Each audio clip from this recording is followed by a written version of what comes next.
puedes tener paz en la tormenta, fe y esperanza cuando no puedas seguir.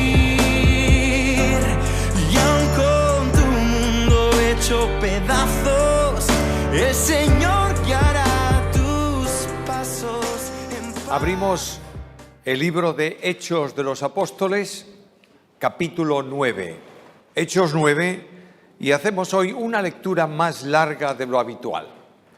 Es la palabra del Señor y dice así: Saulo, respirando aún amenazas y muerte contra los discípulos del Señor, se presentó al sumo sacerdote y le pidió cartas para las sinagogas de Damasco, a fin de que si hallaba algunos hombres o mujeres de este camino, los trajese presos a Jerusalén. Mas yendo por el camino, aconteció que al llegar cerca de Damasco, repentinamente le rodeó un resplandor de luz del cielo, y cayendo en tierra oyó una voz que le decía: Saulo, Saulo, ¿por qué me persigues? Él dijo: ¿Quién eres, Señor? Y le dijo: yo soy Jesús, a quien tú persigues. Dura cosa te es dar coces contra el aguijón. Él, temblando y temeroso, dijo: Señor, ¿qué quieres que yo haga? Y el Señor le dijo: levántate y entra en la ciudad y se te dirá lo que debes hacer. Y los hombres que iban de camino con él se pararon, llevándole de la mano, le metieron en Damasco, y estuvo 3 días sin ver y no comió ni bebió. Había entonces en Damasco un discípulo llamado Ananías, a quien el Señor dijo en visión: Ananías. Y él respondió: heme aquí, Señor. Y el Señor le dijo: levántate y ve a la calle que se llama Recta, y busca en casa de Judas a uno llamado Saulo de Tarso, porque mira, está orando. Y ha visto en visión a un varón llamado Ananías que entra y le pone las manos encima para que recobre la vista. Entonces Ananías respondió: Señor, he oído mucho acerca de este hombre, cuántos males ha causado a tus santos en Jerusalén, y aquí tiene autoridad de los principales sacerdotes para prender a todos los que invocan tu nombre. El Señor le dijo: ve, porque instrumento escogido me es este para llevar mi nombre en presencia de los gentiles y de reyes y de los hijos de Israel, porque yo le mostraré cuánto es menester que padezca por mi nombre.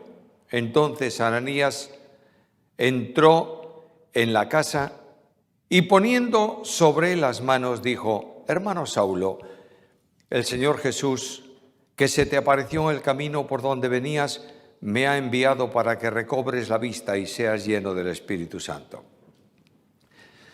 Y al momento cayeron de sus ojos como escamas, y recobró al instante la vista, y se levantó y fue bautizado, y habiendo tomado alimento recobró fuerzas, y estuvo Saulo por algunos días con los discípulos que había en Damasco.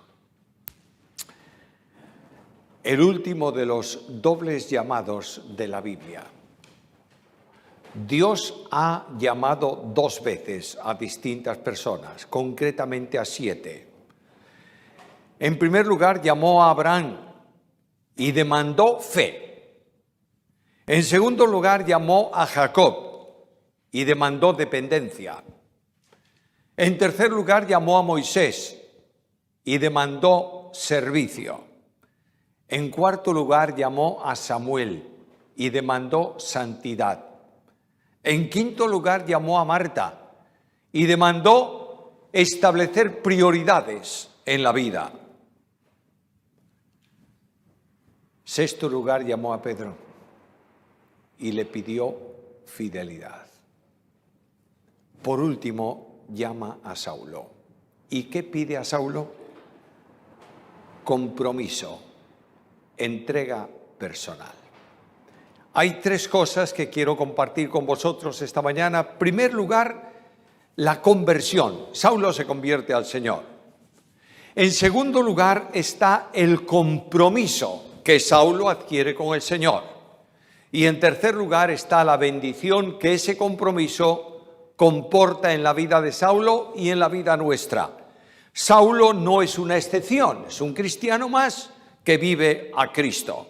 Primeramente, pues, la conversión. ¿Quién fue llamado? Lee el versículo. Saulo, Saulo. La descripción personal la hace Saulo mismo. Preguntamos, a ver, ¿y quién es Saulo? Mira lo que dice Saulo de quién era él. Llamo vuestra atención a Filipenses capítulo 3, versículo 5 en adelante. Circuncidado al 8º día, del linaje de Israel, de la tribu de Benjamín, hebreo de hebreos. En cuanto a la ley, fariseo. En cuanto a celo, perseguidor de la iglesia. En cuanto a la justicia que es en la ley, irreprensible. Bastantes características personales da Pablo de sí mismo. En primer lugar, dice que es hijo de una familia hebrea, nacido en Tarso, y Tarso tiene una característica como ciudad, y es que todos cuantos nacían en Tarso tenían la ciudadanía romana, eran ciudadanos romanos. Fue circuncidado al 8º día, siguiendo el principio establecido por Dios en la ley. Saulo era judío de origen, y dice el texto de Filipenses que leímos, del linaje de Israel. Es decir, los antepasados de Pablo, remontándose en la genealogía, llegaban a Jacob y por tanto a Isaac y por tanto a Abraham. Era judío de descendencia natural. Algunos de los que se llamaban judíos habían sido introducidos por aceptación del judaísmo, habían sido convertidos al judaísmo, habían sido circuncidados y al cabo de un tiempo pertenecían y se honraban y decían, yo soy judío. ¿Judío de qué? Judío de religión. Pero Pablo era judío de ascendencia, había entroncado con Israel, del linaje de Israel. No todos podían mostrar esa ascendencia. Era de la tribu de Benjamín. Benjamín es el único hijo de Jacob nacido en Canaán. Todo el resto de los hijos de Jacob nacieron en distintos lugares. Solo Benjamín, el pequeño. La vida de su madre se extingue cuando él nace. Era un hombre, un muchacho muy querido para su padre. Era hijo de la mujer de quien Jacob estuvo enamorado desde el principio. Aquella mujer era el sueño de Jacob, por tanto tiene un componente muy firme en relación con todas estas cosas. La tribu de Benjamín es la tribu del reino de Israel, por cuanto el primer rey de Israel, Saúl, pertenecía a la tribu de Benjamín. Además, era la tribu de la fidelidad. Mientras que las otras 10 tribus del norte se habían separado de Judá y habían arrancado una vida de independencia para ellas, Benjamín permaneció vinculado a Judá. Y ahí está, yo soy de la tribu de Benjamín. Era un hombre apegado a las tradiciones. Versículo 5 de ese capítulo 3. Hebreo de hebreos. Es decir, si los hebreos tenían un concepto muy determinante sobre lo que tenían que hacer o no tenían que hacer, este hombre era un hombre hebreo de hebreos apegado a las tradiciones. No era un judío helenista, era un judío que había permanecido fiel a su sistema religioso desde el principio de su nacimiento y había sido conducido por sus padres a ese compromiso religioso en Israel. ¿Algo más? Sí.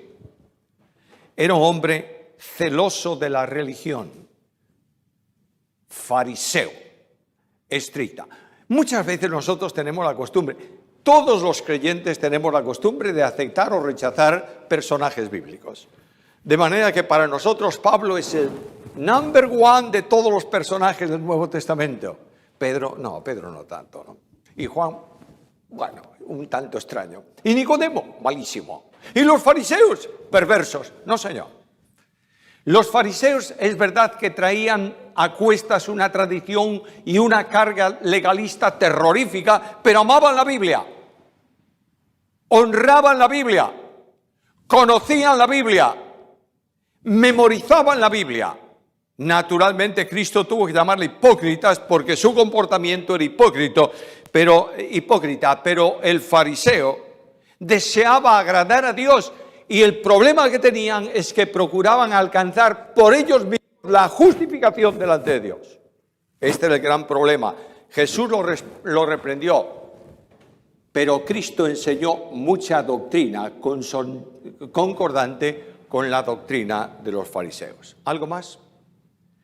No solo era estricto en todo esto, era perseguidor de la iglesia.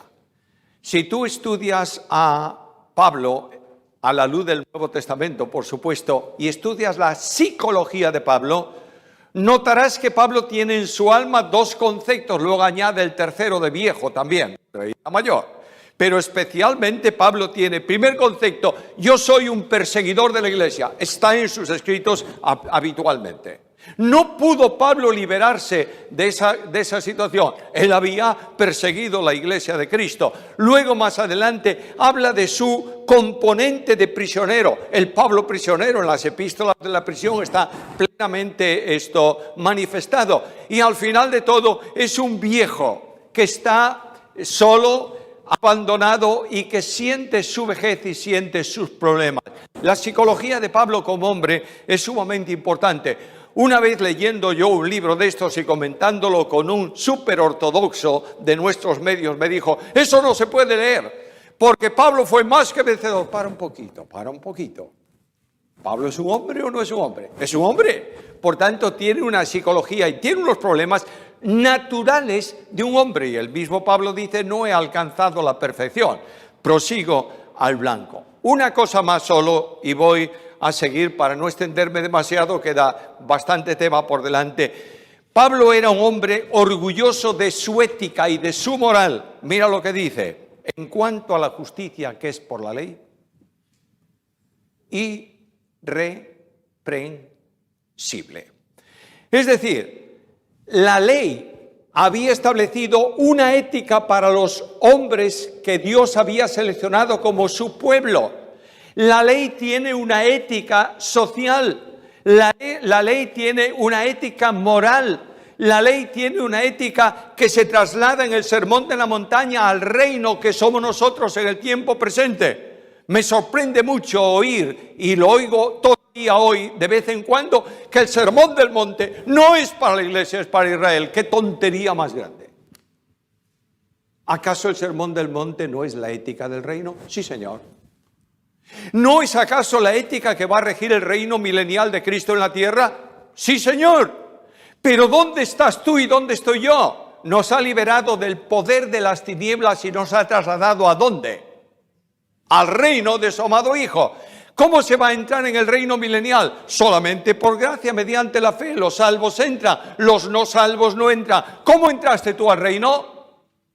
Por gracia, mediante la fe. Por tanto, el Sermón de la Montaña es la ética para ti y para mí. ¿Lo entiendes bien? El apóstol Pablo dice, yo estoy cumpliendo todo esto, la moral, la ética, no solo la religión, y soy irreprensible. Y de pronto este arrogante, el número uno de los número unos, va camino de Damasco. ¿Para qué? Para traer cristianos prisioneros y forzarlos a blasfemar y cosas por el estilo. Y de pronto en el camino, la luz de Dios. Cuando un judío conocedor de la Biblia, como era Pablo había estudiado con el mejor profesor de teología de su tiempo, cuando un judío veía o apreciaba la luz superior a la del sol en algún lugar, en su experiencia, estaba refiriéndose a ¿quién? ¿Quién estaba presente? Estaba presente Dios, y la luz derriba a Pablo al suelo. Algunos se lo suponen cayendo de un caballo. Bueno, fuesen lo que fuese, no me importa. Lo único que yo sé es que el gran Pablo está en el suelo. Y es precisamente ahí a donde tú y yo tenemos que llegar en las muchas lecciones. Dios resiste a los soberbios. ¿Y da gracia a quién? A los humildes. Y Pablo pregunta, pero ¿quién eres? ¿Qué?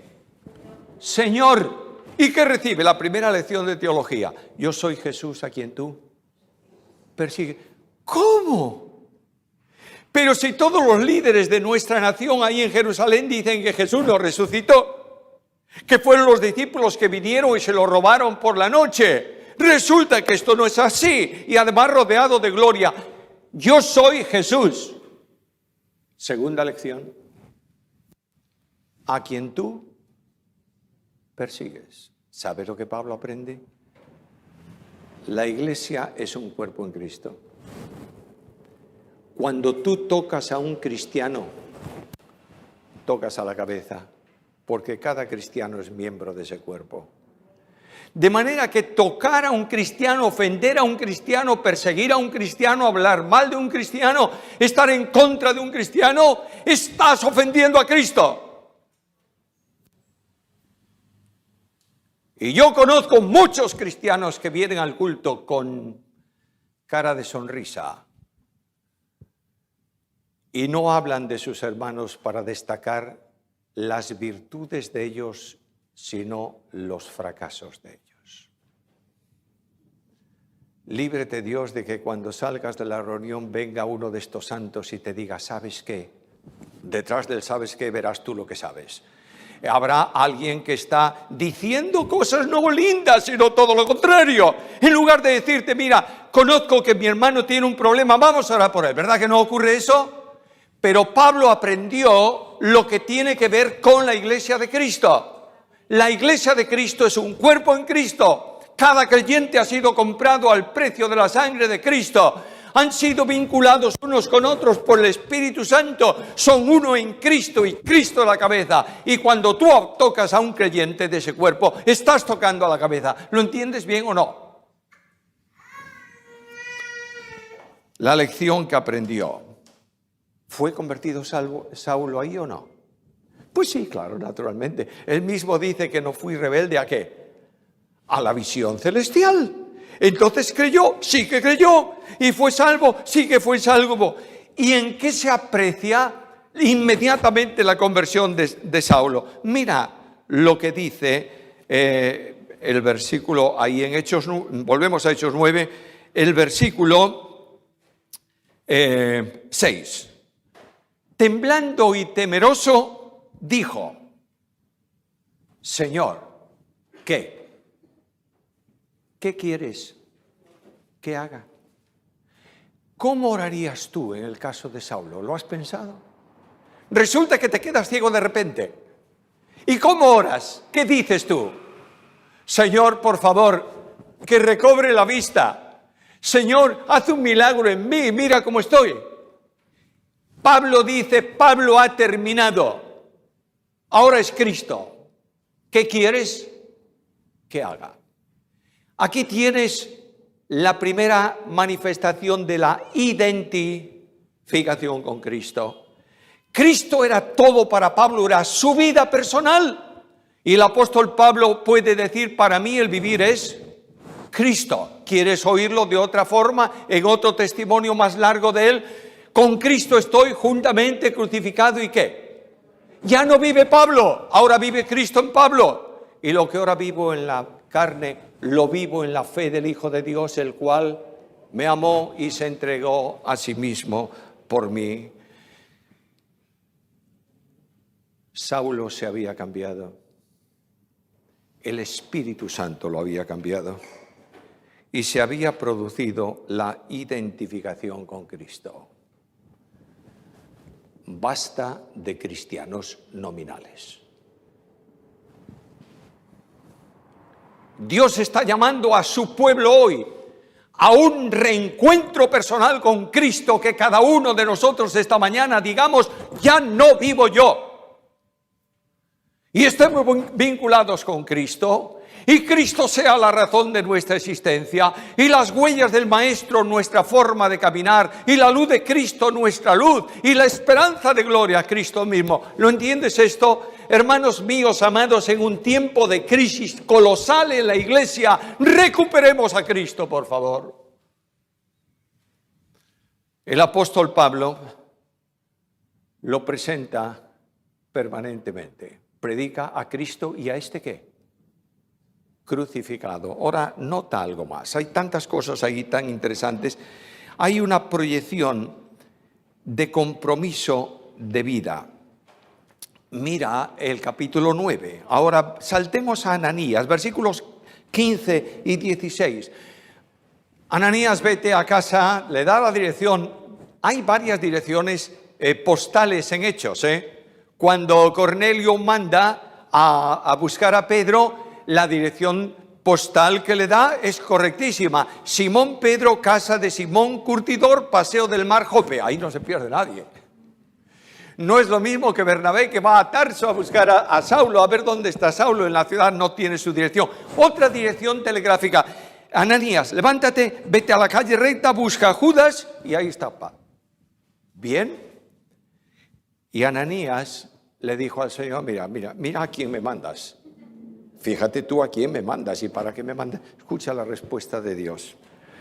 Versículo 15, el Señor le dijo, ve porque instrumento escogido me es este para llevar mi nombre en presencia de los gentiles y de los reyes y de los hijos de Israel. ¡Qué lindo!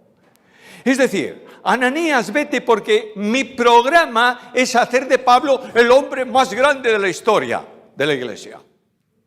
Voy a ponerlo en el pedestal máximo de honor en las congregaciones, va a predicar a los reyes, fíjate, hombre importante. No termina el texto ahí, mira lo que dice Cristo, porque yo le mostraré cuánto es menester que padezca por mi nombre. No hay vida cristiana sin padecimiento. Y Dios está llamando en este tiempo a la iglesia a que se prepare para el padecimiento. La orientación de Dios no es hacer un grande. La orientación de Dios es hacer un siervo que viva a Cristo y sufra como Cristo. La vida cristiana sin sufrimiento no es vida cristiana. Déjame repetírtelo de nuevo. No hay vida cristiana que no comporte el sufrimiento. ¿Por qué? Porque el cristianismo no es hablar de Cristo, es vivir a Cristo, ¿es así o no? Y dice que Cristo no tiene parte en el mundo, ¿es así o no? Por tanto, el mundo que despreció a Jesús va a despreciar a los creyentes si viven a Cristo. ¿Me entiendes esto? No hace falta que busques el martirio. Yo conozco personas que les encantaría que mañana por la tarde los quemasen en la Puerta del Sol vivos y ¡oh, qué hombre! No. Cuando Dios quiere un mártir, lo promueve conforme a su voluntad para el testimonio, pero lo que Dios quiere es algo simple, que vivas a Cristo. ¿Lo entiendes? La realidad del cambio es absoluta. Carta a los Filipenses, capítulo 3 de nuevo, versículos 7 al 9. Pero cuantas cosas para mí eran ganancia, las he estimado pérdida por amor de Cristo, y ciertamente aún estimo todas las cosas como pérdida por la excelencia del conocimiento de Cristo Jesús mi Señor, por amor del cual lo he perdido todo y lo tengo por basura para ganar a Cristo. ¿Notas el cambio o no lo notas? Había cosas importantes: ser aplaudido, ser considerado como una persona importante, ser una persona conocedora de la Biblia, ser lo que tú quieras. Dice, eso es basura. Una de las cosas que los líderes en la iglesia tenemos que tener mucho cuidado, ¿sabes qué es? Considerarte más de lo que eres. La iglesia está sobrada de grandes. Necesita seguidores de Jesús. Y Dios resiste al soberbio y da gracia. ¿Lo entendemos o no lo entendemos? Y Jesús llamó a los suyos de esta manera: venid en pos de mí, aprended de mí que soy manso y humilde de corazón. Hermanos míos amados, yo quiero testificar delante de vosotros esta mañana. Me cuesta mucho trabajo decir como Pablo: todo lo que es gloria para mí es basura. Me cuesta mucho trabajo. Créedmelo. No he alcanzado ese nivel, estoy caminando en la incertidumbre permanentemente y tropezando. Yo necesito decir: Cristo es mi esperanza, Cristo es mi Señor, Cristo es el que controla mi vida. Y si no lo hago, no soy digno de estar en donde Dios me ha colocado. ¿Me entiendes esto bien? Sobran. grandes en la iglesia,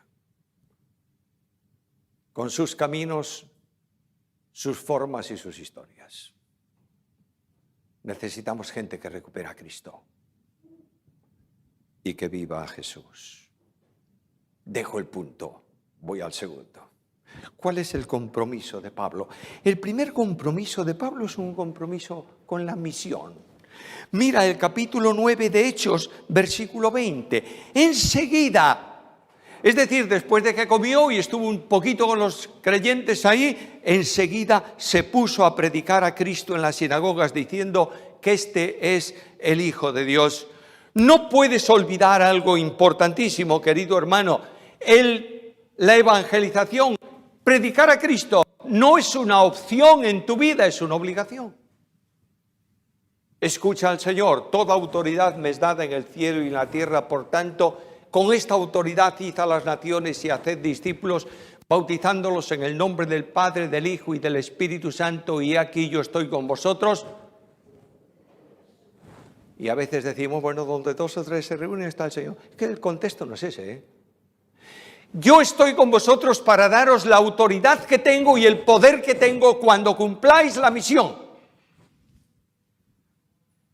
y predicáis el Evangelio. Nuestra iglesia se terminó, bueno, está ahí todavía, latiendo. El programa Uno Más, ¿sí o no?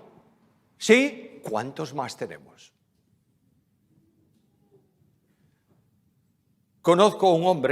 Está con el Señor, que en la guantera de su automóvil llevaba siempre tratados. Claro, ¿quién lee un tratado hoy? Eso ya es viejo, hombre, no, olvídate de eso. Este hombre ponía gasolina en su coche, pagaba la gasolina, le dejaba un tratado. Venía a su casa, esto lo presencié yo, el butanero, el de la bombona de butano, hace años. Una bombona de butano, un tratado. Él me decía, no puedo hacer mucho más, pero quiero cumplir lo que Cristo dijo. Predicad el Evangelio a toda criatura. ¿Lo haces? La evangelización es expresión de conversión. Predico a Cristo. Y los discípulos decían, no podemos dejar de decir lo que hemos visto y oído. Mira, se convierte sí, pero Cristo libera al endemoniado de Gadara y ahí el endemoniado se acerca a Jesús. Señor, déjame ir contigo en la barca. Quiero verte por la mañana cuando abre el día. Quiero verte en los milagros. Quiero oír tus palabras. ¿Y qué dice Cristo? No, tengo otra misión para ti. Vete a tu casa, a los tuyos. ¿Y qué? Cuéntales cuán grandes cosas hizo Dios contigo. ¿Ha hecho algo contigo Dios? ¿Tienes alguna experiencia personal con Él? ¿Has sentido que perdonó tus pecados? ¿Tienes un mensaje de esperanza? Pablo, el compromiso de vida con Cristo es la evangelización. Y Pablo dice al final de su carrera, cuando escribe, en el medio de la carrera, cuando escribe a los romanos, de manera que desde Jerusalén y por los alrededores hasta el Ilírico, todo lo he llenado con el Evangelio de Cristo. ¿Quieres ver el compromiso de Pablo? Mira carta segunda a los Corintios, capítulo 11, versículos 23 al 27. Mira el costo de este compromiso. ¿Son ministros de Cristo?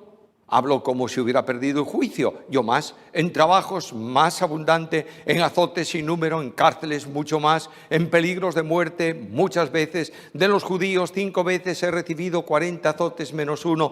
3 veces he sido azotado con varas, 1 vez apedreado, 3 veces he padecido naufragio. 1 noche y 1 día he estado como náufrago en alta mar, en viajes muchas veces, en peligros de ríos, peligros de ladrones, peligros de los de mi nación, peligros de los gentiles, peligros en la ciudad, peligros en despoblado, peligros en el mar, peligros entre falsos hermanos, en trabajo y en fatiga y en muchas noches pasadas en vela, en hambre y en sed, y muchos ayunos y frío y desnudez. El costo del compromiso.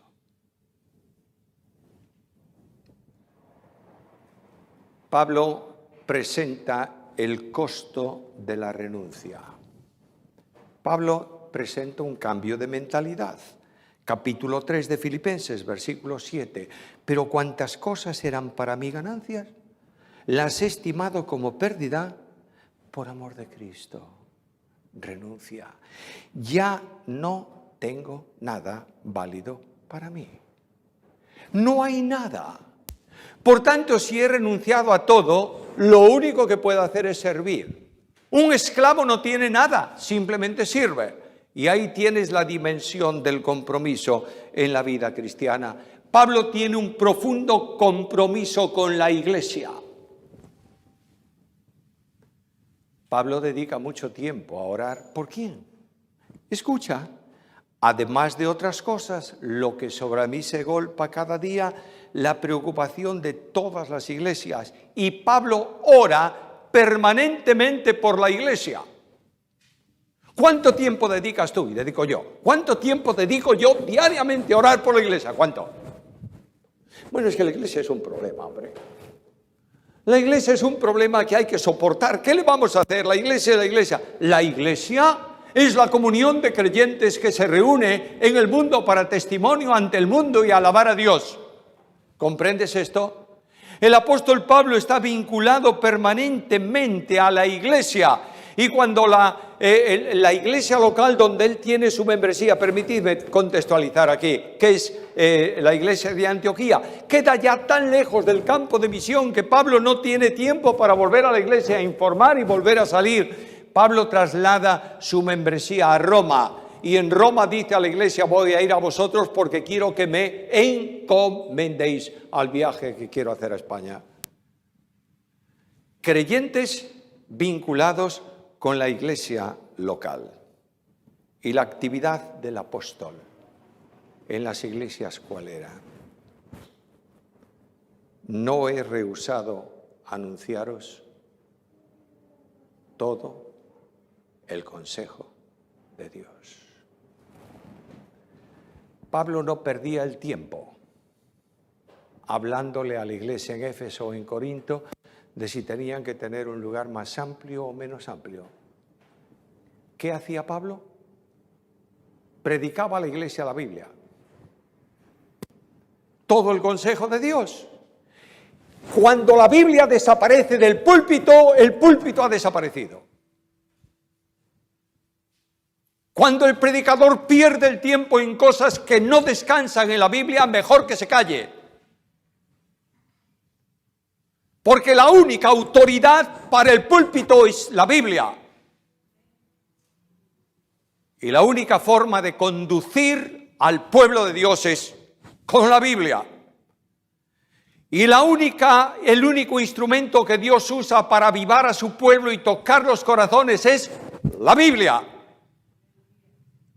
Con el poder del Espíritu. ¿Entiendes esto o no? Hoy tenemos hermosísimos discursos, pero poca Biblia. El apóstol dedicaba una labor pastoral individual. Escucha lo que dice: acordaos que por 3 años de noche y de día no he cesado de amonestar ¿con quién? ¿O cómo? Con lágrimas. El apóstol visitaba a los creyentes. Había un creyente que era una oveja díscola, iba a buscarla. Había un creyente que había caído en un problema, iba a restaurarlo. Había un creyente que tenía un corazón sensible, iba a consolarlo. El apóstol Pablo lloraba con los creyentes, derramaba su alma delante de su visión y trataba con cariño a los creyentes, de noche y de día. Liderazgo de la iglesia, hay que llorar, mucho más que reprender. Los más viejos del lugar, aquí hay alguno, se acordarán de un hombre de esta iglesia, de la iglesia de hace años, yo era un niño, que se llamaba Don José. ¿Alguien se acuerda? Zapatero. Bien. Don José el zapatero era un pesado tú. Cada vez que don José se levantaba en un culto para decir algo, los jóvenes hacíamos así. ¿Por qué? Porque sabíamos que iba a decir simplezas. Don José era pesado hasta para dar un himno. Era un pesadón.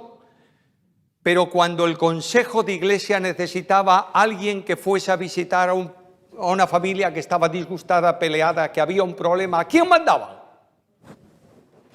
A don José. Y don José llegaba a la casa de esa persona y se sentaba a su lado y le ponía las manos en los hombros. Y poco tiempo después don José y ellos estaban de rodillas orando y don José lloraba y no podía seguir con la oración. Resolvió cientos de problemas. ¿Entiendes? Necesitamos personas que hablen menos y lloren más. Necesitamos líderes con rodillas en el suelo que lleven delante de Dios la carga de sus hermanos. Necesitamos una transformación en la iglesia que impacte, no por lo que la iglesia es y por su organización, sino porque Cristo está presente en la iglesia. ¿Lo entiendes o no? Oh, mis queridos hermanos, perdonadme esta franqueza. Mientras Dios me dé vida y yo tenga ocasión de ministrar su palabra, no importa dónde, lo diré siempre. Cristo, Cristo y nada más que Cristo. ¿Lo entiendes?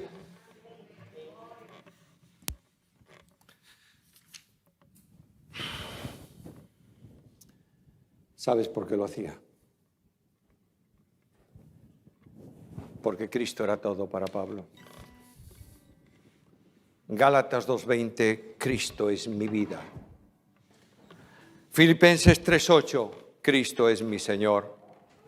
Filipenses 4:13, Cristo es mi fuerza. Gálatas 6:14, Cristo es mi gloria. Colosenses 1:27, Cristo es mi esperanza. Hermano mío, ¿dónde está Cristo en este sentido en tu vida? ¿Cuál es? ¿Qué lugar ocupa? ¿Qué es Cristo para ti? ¿Dónde está el Señor? Cristo exige en la identificación un compromiso por las pruebas, capaz de sufrir por Jesús. Debo terminar. ¿Cuál es la bendición? Bueno, los resultados del compromiso. Dios bendice el compromiso. Dios bendice el compromiso con el crecimiento en la obra. Dios bendice el compromiso con el poder necesario. Todo lo puedo en Cristo. Dios bendice el compromiso con la compañía continua con aquel que dice: no vivo yo, mas vive Cristo en mí. Y voy al final de la vida de Pablo y me emociona leerla en la carta segunda a Timoteo. En mi primera defensa, ninguno estuvo conmigo, todos me abandonaron. Pablo, pero oye, después de tantos años de ministerio, ¿todos te abandonan? Sí. Pero el Señor estuvo conmigo. Ahí está el Señor. En tu vida, cerca de ti. Es la bendición del compromiso. Hace muchos años, cuando yo estaba pasando por un momento crucial en mi vida, cuando yo dije al Señor: no quiero seguir más, Señor. Cuando me acostaba por la noche y me levantaba por la mañana con la almohada mojada por las lágrimas que habían caído por la noche. Cuando el camino era empinado y las piedras golpeaban el paso. Recibí una nota. Esa nota no tenía nada más que esto que voy a deciros. Un versículo encima. Me decía: recuerda, el Señor te amó y se entregó por ti. Y a continuación, 2 estrofas de un himno. Su gracia es mayor si las cargas aumentan. Su fuerza es mayor si la prueba es más cruel. Si es grande la lucha, mayor es su gracia. Si más son las penas, mayor es su paz. Si nuestros recursos se están agotando, si fuerzas nos faltan para terminar, si al punto ya estamos de desesperarnos, el tiempo ha llegado en que Dios va a obrar. Esta es la esperanza. Y yo quisiera que el Señor grabase su palabra en vuestros corazones al terminar esta reunión. Y que hubiese un compromiso personal con Cristo. Que cada uno de vosotros diga al Señor esta mañana: cuenta conmigo, Señor, con tu gracia. Aquí estoy para vivir tu vida. Perdóname y ayúdame. Dios os dé la bendición de recuperar a Cristo. Padre amado, para tu gloria, Señor, que tu Espíritu toque nuestras almas ahora, nuestras vidas. Que tú derribes nuestras voluntades y nuestras torpezas y que podamos decir: para mí el vivir es Cristo. Querido Dios, ponemos a tu pueblo en tus manos y te pedimos tu asistencia para que en esta semana esa bendición sea sentida y sensible en nuestra vida cotidiana. Gloria a tu nombre, Señor. Te adoramos. En el nombre de Jesús. Amén. Puedes tener paz en la tormenta, fe y esperanza cuando no puedas seguir. Y aun con tu mundo hecho pedazos, el Señor